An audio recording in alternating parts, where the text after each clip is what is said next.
Good morning, everyone. Today I have a story for you called Flutterby, which happened to be one of my favorite stories when I was a kid.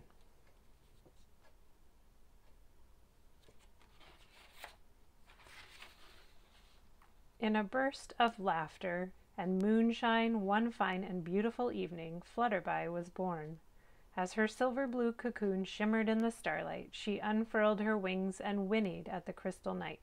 For, you see, Flutterby was not a common bug or butterfly, but rather a smallest of small, winged, white flying horse.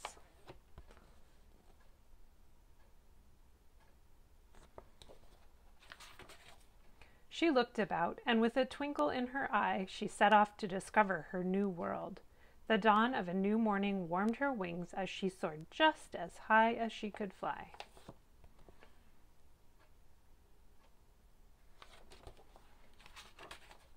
She soared up and around for an hour or more as her wings grew stronger and stronger. Finally, she thought, I wonder what I am and what I'm to do. She was thinking long and hard when suddenly Flutterby noticed a group of ants working industriously far below. That's what I must be, she exclaimed, and with that she glided softly to the ground to join her own kind.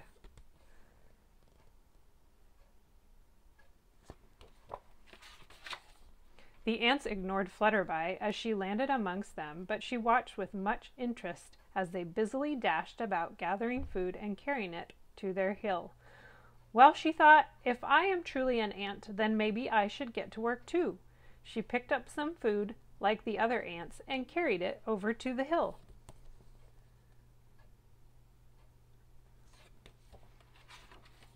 She started to back down the ladder at the entrance to the anthill when she realized that she didn't fit through the opening. In fact, she got stuck halfway in and halfway out. She began to whinny in absolute fear, but the patient ants, with some of them pushing from the inside and the others pulling from the outside, yanked her from the anthill. Sobbingly, Flutterby said, If I am an ant, then why don't I fit in our home? Silly creature, scolded one of the ants. You are not one of us. But what am I then? She asked. We don't know, they said. Maybe you're a honeybee. And with that, they all went back to work, chuckling and shaking their heads.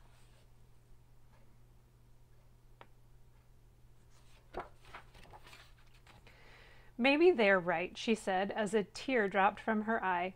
Maybe I am a honeybee. So Flutterby flew just as high as she could fly, and suddenly below she saw a drove of honeybees collecting nectar from a patch of clover. Quickly she folded her wings and, like a hawk, swept swiftly to the ground. She watched them very closely to see exactly what they were doing. Then, following their every move, she carefully slipped into the blossom of a stalk of clover and scooped up an armload of nectar.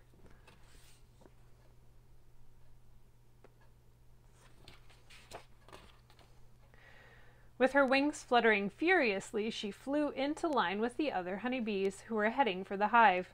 When she arrived and it was her turn, she deposited the nectar where the other bees had placed theirs. That wasn't so bad, she thought. I guess I really must be a bee. Contented, she decided to explore her new home. Everything would have been fine except that she backed into a bee. Now the bee never really meant to sting her, but accidentally he did. With a flick of her tail and a high-pitched whinny, Flutterby jumped straight into the air and landed right in the middle of a honeycomb.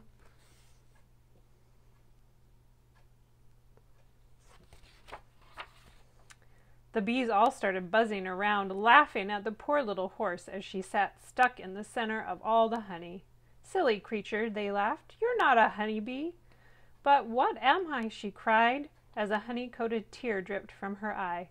We don't know, they said, and they pulled her from the honeycomb. Maybe you're a butterfly. And with that, they sent her on her way.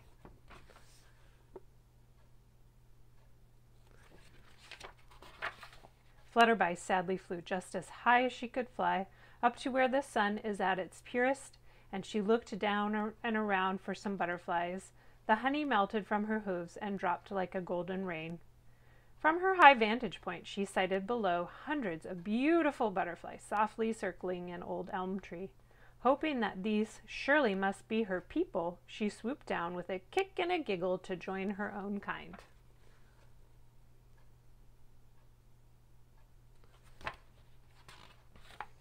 She landed on the edge of a branch and watched her fellow butterflies floating gently on the breeze. Ah, she thought, I must surely be a butterfly. So she spread her wings, stepped from the branch, and tried to float on a whisper of the wind. She floated for just a moment, but then began to fall. She flapped her wings furiously to gain some altitude and tried to float again, but this time she fell down into the branches and onto a big flat leaf.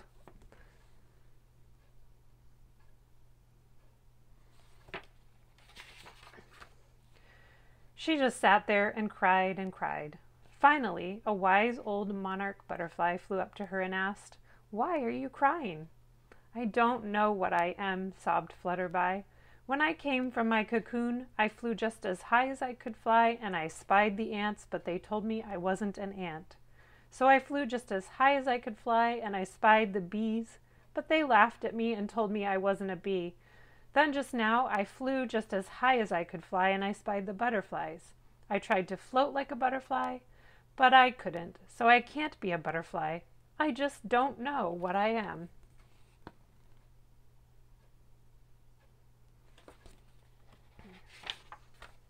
The old butterfly thought for a moment and then told Flutterby to look down through the leaves and to tell him what she saw. Very carefully she leaned over the leaf and looked below. "I see a pool of water," she said. "Now," said the butterfly, "look closer and tell me what you see." "I see a tiny horse with wings upon its back," said Flutterby. Then she became very excited. "Why, that's me I see." After looking at herself for a moment, she asked, "But what am I?" "You are you, just as I am me," said the wise old butterfly. "Nothing more, nothing less."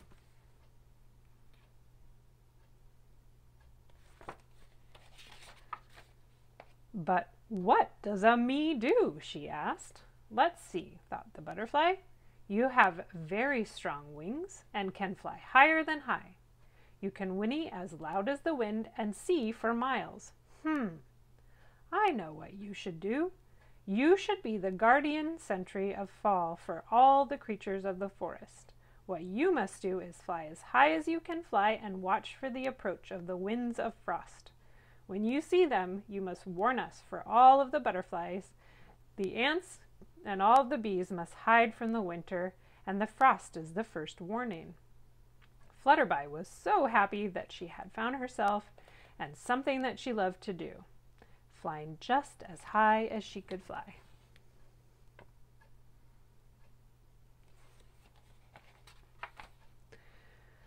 So, on some autumn morning, look into the frosty pool. You'll see in your reflection that you're a Flutterby too.